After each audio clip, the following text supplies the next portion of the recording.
What ancient methods did people use for desalination? Imagine a time long before modern technology, when people faced the same challenge we do today: how to turn salty seawater into fresh drinking water. Ancient civilizations found clever ways to do just that using simple tools and natural processes. One of the earliest methods was thermal distillation, which relies on heating seawater until it evaporates. The vapor, which leaves the salt behind, was then collected and cooled to become fresh water.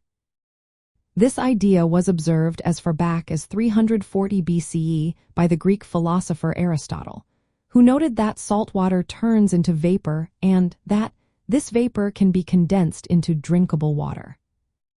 Ancient sailors and coastal communities used this principle to survive.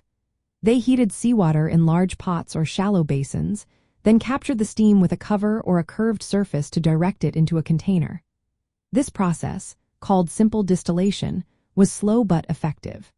It required a lot of firewood or fuel to boil the water, making it costly and time-consuming, but it worked well for small amounts of water. Besides heating, ancient people also used natural filtration methods. The Romans, for example, used layers of clay or sand to filter seawater. These filters trapped salt and other impurities, making the water cleaner. Sometimes they used wool soaked in seawater.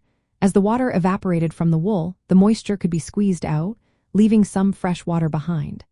This was a quick and portable way to get small amounts of drinkable water, especially for travelers or soldiers. In ancient China, records mention bamboo utensils and mats that developed a thin film after repeated use.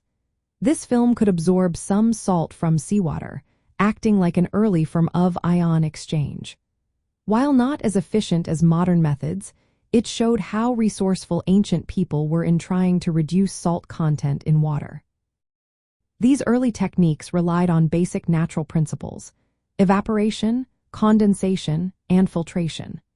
They laid the groundwork for modern desalination technologies like reverse osmosis and multi-stage flash distillation, which use advanced materials and less energy. Today, small-scale or emergency desalination devices still use these basic ideas, proving that simple methods can have lasting value.